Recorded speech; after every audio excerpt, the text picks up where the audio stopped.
Week 4 has come to a close, and it's time to check in with every NFL team with our weekly vibe check. Who crushed it? Which of these head coaches needs to be launched into the sun? How are each team's vibes? Let's check in with our weekly vibe check, where we rank every NFL team's week. Let's start the countdown. At number 32, the Tennessee Titans. Bro, something has to give. The Titans are miserable right now. They traveled to Houston and stunk. They lost 26-0. Joey Sly missed 2 field goals, 175 total yards of offense, 2 for 11 on third down. Tyler Lockett was second on the Titans in targets, and he didn't record a single catch. It's so clear that the Titans are currently failing Cam Ward, it's not even funny. He admitted that he played like ass, he admitted that his team is ass, but on the bright side, I now know what the phrase keeping it a buck means. Speaking of ass, Brian Callahan is trash personified. The Titans wanted a young hotshot coordinator,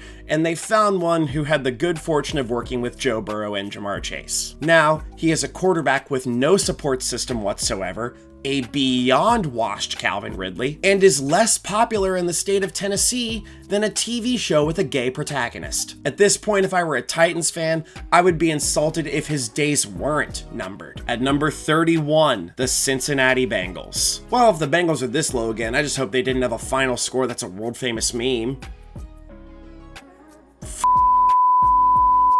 Jake Browning cowered in fear at the first incomplete chant he heard faintly in the distance. The defense watched Bo Nix, RJ Harvey, and Marvin Mims briskly walk into the end zone. This was a despondent week from start to finish. Not only did the defense give up the most yards a team has given up all season, but they just gave up in general. Of the 5 games in 2025 so far, with the lowest team yardage total, the Cincinnati Bengals have 3 of them. This team is truly atrocious, and I feel like this Sunday against the Lions is a really good opportunity to bring a nice, clean paper bag to wear. They are ruining the careers of both the best quarterback and best wide receiver they will ever have, and I can't take it anymore. At least Demetrius Knight made some good plays.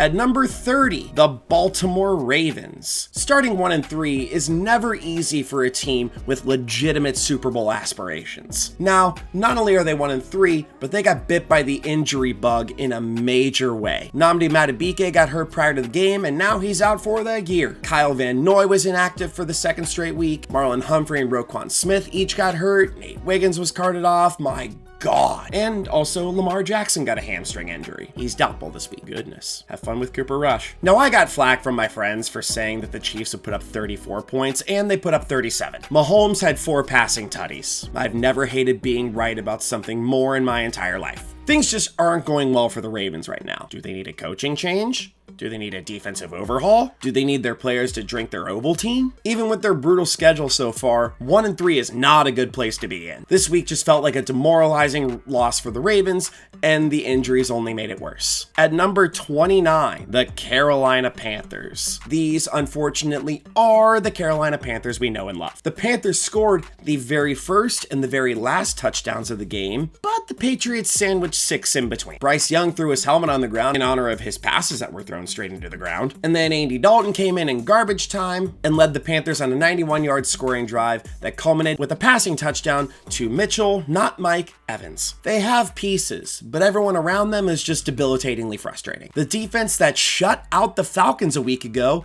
just got bludgeoned by the Patriots. As much as I want to like and believe in Bryce Young, lately he's shown that he cannot elevate the roster around him. Is that a short joke? I have no idea. Also, Ryan, not Fitzpatrick, Fitzgerald, missed his only field goal of the game short from 55, and he doinked his first PAT of the game to the left. Everything you own on an upright to the left. At number 28, the Cleveland Browns. Right back to where they belong. The cellar. Not only have they repeatedly ignored the future in favor of the past, but the past turned the ball over 3 times on Sunday. They just got throttled by a Detroit team that continues to show they're legit once again. Despite the Browns' strong defense, they became the 3rd team in a row to be unable to sack Jared Goff. On the bright side, Jerry Jeudy was an absolute monster for TV viewers who stopped watching after the first drive of the game. It really was a decent game for the Browns defense, but Joe Flacco continued to show his age and he coughed up the ball a bunch. Though to be fair, Flacco is nearing an age where he coughs everything up. This offense is starting to become a disaster class,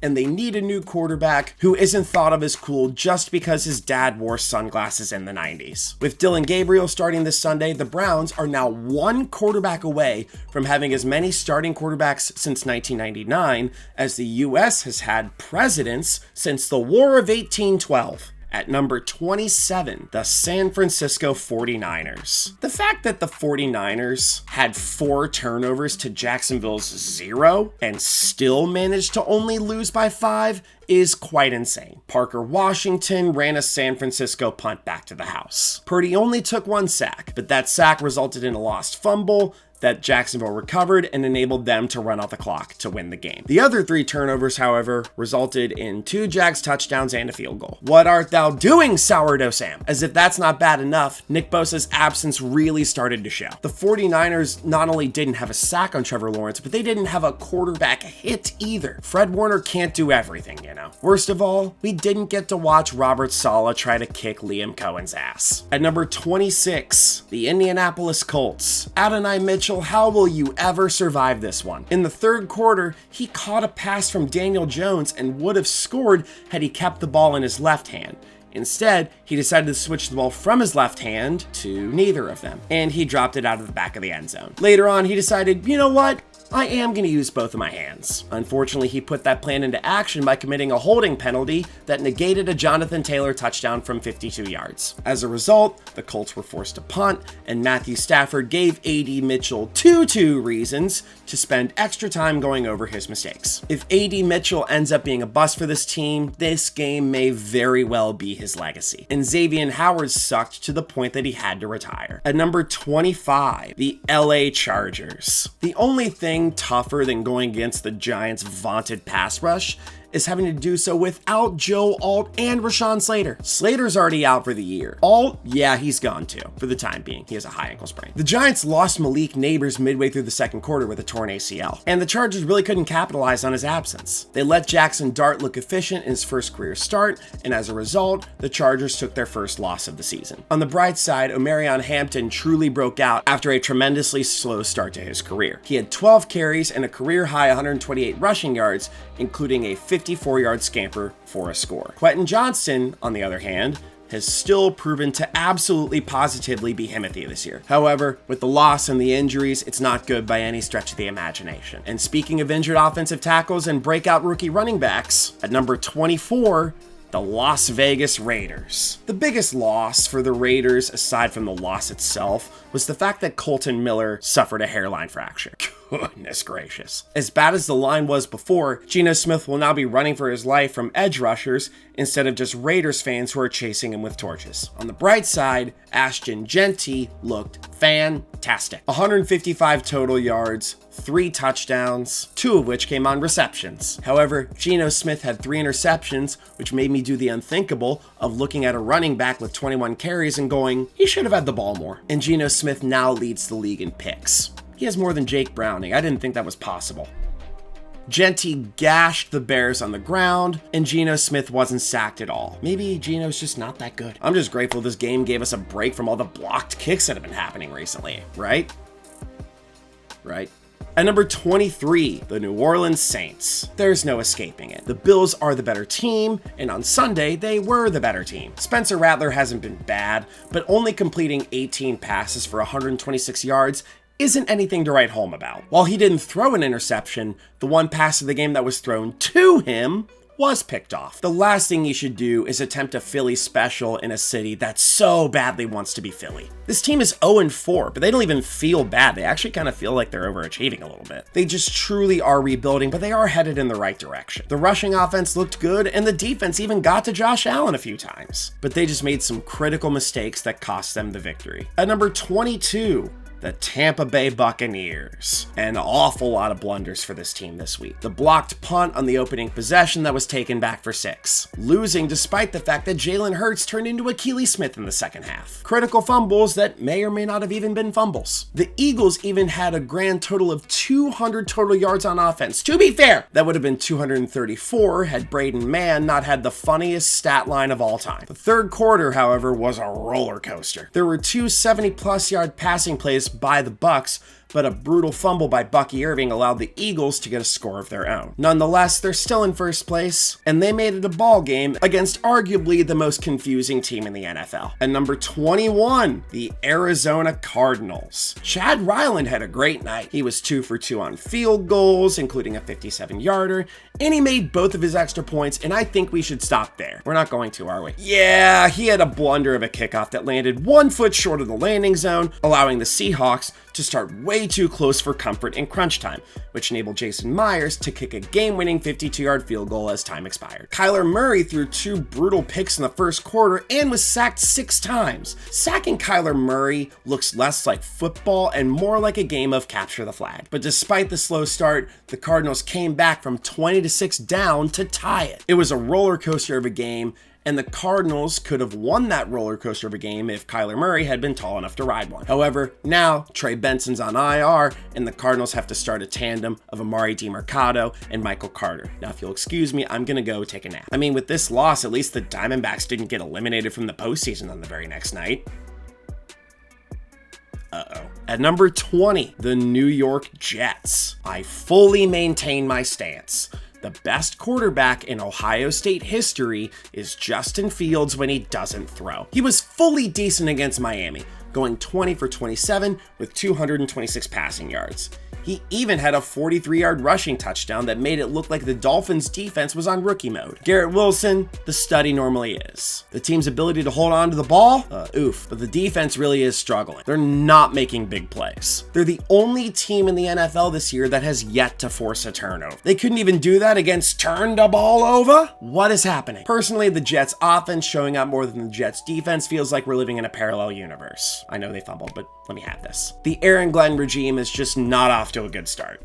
At number 19, the Minnesota Vikings. What better way to start the day than by waking up at exactly 9:30 and watching Carson Wentz blow it at the last second? Well, it would have been much better had it not been against the Steelers. Jordan Addison had a gimme touchdown negated because he thought it would be funny to get chased down by a linebacker. Wentz, on the other hand, was chased down by literally every other Steelers player on defense, as they sacked him 6 times. The Vikings offense produced well, and they had a couple close calls go their way. But losing to a Steelers team that badly needed this win is a brutal way to go out. Still, not a bad week, especially if you're Isaiah Rodgers and you wanted to terrorize the AFC North for the second week in a row for literally no reason at all. What does he have against this division? Number 18, the Washington Commanders. Before the season started, my bold prediction was that the Washington Commanders would have the highest scoring offense in the NFL. If they want to keep up with their ass defense, they're going to need to do exactly that. They allowed 34 points to a Falcons team that just got shut out by Carolina. The offense performed okay, especially with Marcus Mariota under center. But by getting ripped apart on defense, especially after injuries to Will Harris and Jonathan Jones, things might be rough for a little bit. This team just needs to get the hell out of the vicinity of Baltimore and stop getting hurt before they have to settle for like Robbie Chosen Anderson at wide receiver, and they signed him, didn't they? Before I go any further, if you like what you've seen so far, subscribe to the channel. I do these videos every week, I do plenty of comedic shorts, and I'm a pretty fun guy overall. I live stream every Bengals road game, and I do play-by-play for them, and I do stand-up comedy in the greater Cincinnati area and throughout the Midwest and throughout the country and just everywhere. Come see me when I have shows. Back to the video, hoes. At number 17, the Green Bay Packers. Sunday night was the greatest tie I've ever seen. However you feel about the tie, it's insane that a blocked BAT being ran back for a touchdown was the difference between a Packers win and a tie. It's hard to say who played like the better team on Sunday, and if you don't believe me, the final score was literally an indicator of that. However, the Packers made some brutal mistakes that likely would have won them the game, game had they not been made. The blocked PAT, the fumble by Jordan Love that resulted in a George Pickens touchdown one play later. But it was a pretty good game by the Packers. Jordan Love was phenomenal. He dished the ball to all of his receivers, and he found Romeo Doubs in the end zone 3 times. Dak very nearly scored a game winner, only to be tripped up by Micah Parsons. Just a fun game overall. All I'll say is this: why does it seem like we're only just now mad about ties? It seems like they happen once, twice a year or so, but it only just now feels like people are saying they shouldn't happen. Where was this anger with the Colts and Texans a few years back? And speaking of ties, I think this goes without saying, at number 16, the Dallas Cowboys. Jerry Jones actually paid me to put the Cowboys ahead of the Packers. He got to be on the microphone a lot and cement his legacy as a guy who likes to be on the microphone a lot. The offense was outstanding. Dak looked great. George Pickens had a breakout game, particularly in the absence of CeeDee Lamb. There were massive catches by players all across the offense. The defense and special teams made huge plays to cover up the fact that they gave up 40 points. Just someone save this defense, please. They were literally 1 second away from winning in overtime, but Jordan Love's pass hit the ground in the nick of time, and Brandon McManus made a field goal to tie the game. A wild finish. At number 15, the Miami Dolphins. Yay! You gotta win! I mean, someone had to win. Okay, not always, but on Monday, someone had to win. The Dolphins did pull it off, and Tua, he was not sacked, and he also didn't force a turnover. What did they sacrifice to get that win? The structural integrity of Tyreek Hill's leg. This does, however, feel like a game that the Dolphins should have handily beaten the Jets. The Jets fumbled 3 times and had 13 penalties, as opposed to Miami's 6. The fact that the Dolphins only won by 6 against a Jets team that performed as sloppily as they did is not really a good look. And also, Tyreek's leg being screwed for the rest of time is not good either. At number 14, the New York Giants. The biggest reason why I was against the Giants drafting a quarterback in 2024 in the first round is because that quarterback would have had nobody to throw to. Now, they drafted Jackson Dart in 2025, and he had Malik Neighbors to throw to. Operative word, had. The torn ACL is brutal, and now he's out for the year. Yes, they got the upset win over the Chargers, but losing Malik Neighbors is a major blow to the offense for the rest of the year. The defensive line of the Giants got a solid job at getting to Justin Herbert, but the Chargers defensive line got to Jackson Dart an awful lot too. Their offensive line had an easier time spelling Tuli Tuipulotu than defending him. Cam Scadaboo is now getting 30 carries a game, so every frat dude who was a Lakers fan before they got Luka Doncic gets to start him in fantasy.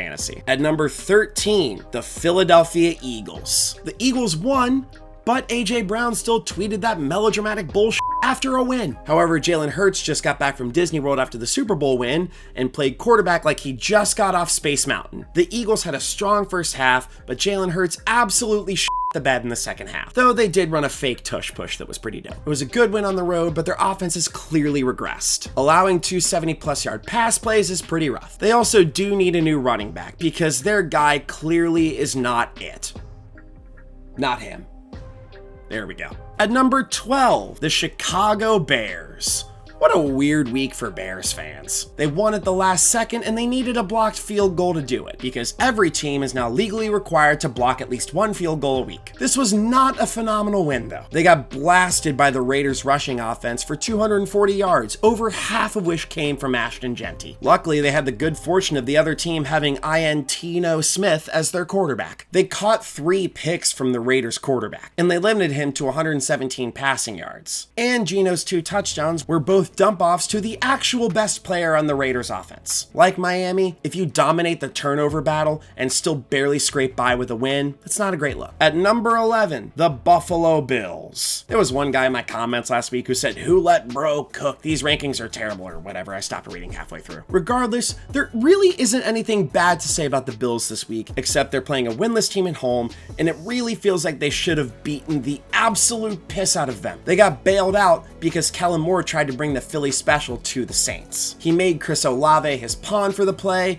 and that pawn was promptly taken out by a bishop. This was a close game for way too long. Buffalo had 11 penalties as opposed to the Saints 4. It was 21-19 midway through the fourth quarter, and the Bills scored 10 points to pretty much put the game on ice. A win is a win, and they're more than likely going to win the division this year. But to truly contend, they need more convincing wins and fewer mistakes. At number 10, the Seattle Seahawks. This team very very nearly coughed up a 20-6 lead, but they rode on the heels of Sam Darnold and Chad Ryland's blunder to squeak out a 23-20 divisional win on the road. They had every opportunity to put the game on ice, and the 14 points via touchdowns to AJ Barner and Zach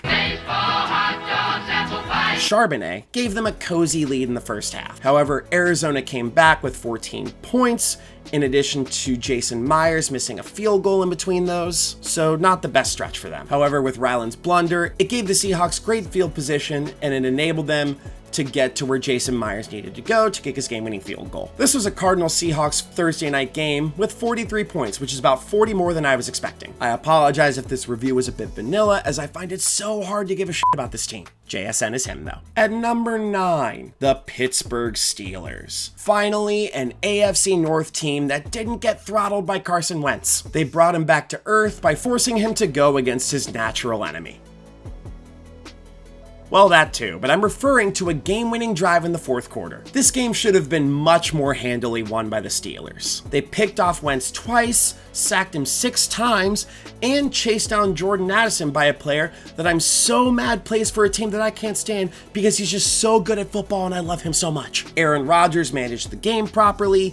Kenneth Gainwell shocked everybody by rushing for 99 yards and scoring twice, and DK Metcalf still proved that Skittles can be considered a performance-enhancing drug. It also helps when the rest of the division falls completely apart. And speaking of the rest of the division falling completely apart, at number 8, the Atlanta Falcons. Michael Penix went from getting shut out by the Panthers to having the second highest QB rating among starters in Week 4. Washington struggled mightily to contain the Falcons' offense, as Drake London topped the century mark in receiving yards, and Bijan Robinson topped the century mark in, surprisingly, also receiving yards. Kyle Pitts even scored a touchdown courtesy of the Make-A-Wish Foundation. 1 week after not finding the red zone once, they came back this week and found it 6 times. They had 435 yards of total offense, never once trailed, and gained a game on every team in this division. There really isn't much else to say, except stop trying to tease us with Kyle Pitts. At number 7, the Los Angeles Rams. Puka Nacua is having the season of a lifetime right now. He went up against Xavier Howard and clapped his cheeks so badly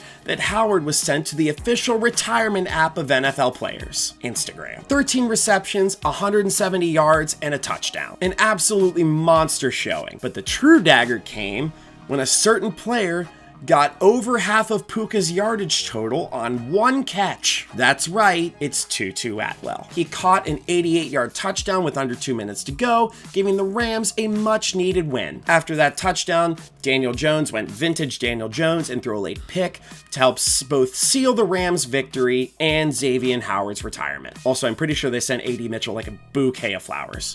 At number 6, the Jacksonville Jaguars. Upset City! This team went into Santa Clara, rode the heels of Travis Etienne, returned a punt for a touchdown for good measure, and made the 49ers make a ton of mistakes. Granted, the Jags had 12 penalties, 13 if you count Liam Cohen having to put money in the swear jar, but nonetheless, they pulled off the win. Devin Lloyd channeled his inner Fred Warner with 2 interceptions on his way to being named the AFC Defensive Player of the Week. Parker Washington ran a ball back to the house because nobody on the 49ers special teams unit can have nice things. But also, Brian Thomas only dropped 1 pass. Good for him. And best of all, Liam Cohen became the first person in human history to say the words "keep my name out your mouth" in the same sentence and not come across like a giant asshole at the Oscars. Now, before I go any further, just know that this top 5 was hard as to rank. Did my best. Don't get mad at me. But if you do, get mad in the comments below so it helps engagement. Y'all are the best. Back to the video. At number 5, the Detroit Lions. These boys are steamrolling everyone in their path right now. The A-team combined to sack Joe Flacco 3 times,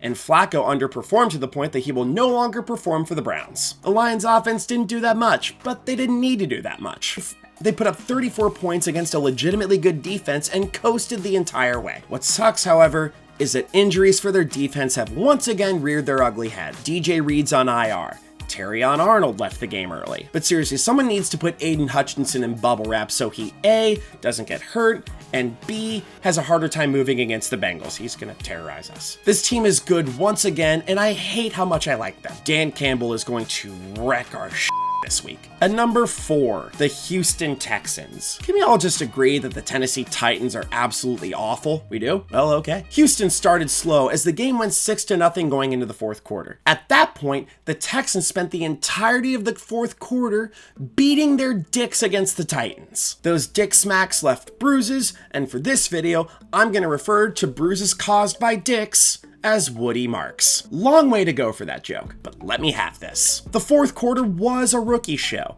as Dick Bruises had 2 touchdowns and a Jaden Higgins receiving touchdown was sandwiched in between. I don't know if this means the Texans are good or they just destroyed a team that they very much should have destroyed. Either way, it's a good week to climb the AFC South standings and get back on track. At number 3, the Kansas City Chiefs. Mahomes is back! The magic has returned. Has it? Well, he was fantastic on Sunday, throwing 4 touchdowns to 4 different dudes, 0 picks, and leading the Chiefs to a commanding win. However, they're not number 2 or number 1 because the defense they faced was really fucking bad. This was a good week to get back on track, and it does inspire confidence in every fantasy football manager that accidentally auto-drafted him. Thanks to his efforts, he was named the AFC's Offensive Player of the Week. It really should have been Jawan Taylor. He didn't have any penalties against him. That's insane. Xavier Worthy was also the Chiefs' leading receiver and rusher. Elsewhere, Chris Jones went to his aunt's funeral and later got a call from the Ravens asking if she could play defense for them. As of now, the Kansas City Chiefs are back. At number 2, the New England Patriots. There was only one lifelong Panthers fan that walked away from Sunday happy. That would be Huntersville, North Carolina native Drake May. His Patriots put up 42 points on Carolina, despite the fact that he only threw 17 passes. The Patriots barely had to break a sweat against this team. The only bad spot for the Patriots was getting picked apart by Andy Dalton in garbage time that was so garbage, it could start on the Bengals' offensive line. Marcus Jones even took a punt back to the house, because as much as the Panthers punt, you figure at least one of those punts is getting returned for 6 eventually. And they only had 6 fewer points than plays ran. Dominant. But you know who was unfortunately even more dominant? At number 1, the Denver Broncos. I spent all of Monday night texting my friends, "Hey, I have a really important question for you." They said, "Yes." And I said, "What the f*** was that?" Bo Nix led an offense that gained the most yards a team has gained all season. The insulting part is that if the Broncos had gained 1 more yard, they would have gained the Cincinnati area code in yardage. He had 1 bad pass all night, but other than that, he carved the Bengals apart. The Broncos outgained the Bengals 512 to 159, had 29 first downs as opposed to the Bengals' 9, and held the ball for nearly 38 minutes as opposed to the Bengals' 22. The Broncos had more rushing yards than the Bengals had total yards, even if you don't account for yards lost via a sack. It was a dominant week for Denver, who picked an especially good time to face the Cincinnati Bengals. You have to be jubilant if you're a Broncos fan, and vibes are impeccable in Denver, which explains why they got the number 1 spot on the week. Good work, jerks. Thank you guys so much for watching this video. If you like what you saw, you can click the like button and subscribe to the video and click the bell to get notifications when I upload my next one. For now, stay tuned for more sports content that you didn't ask for.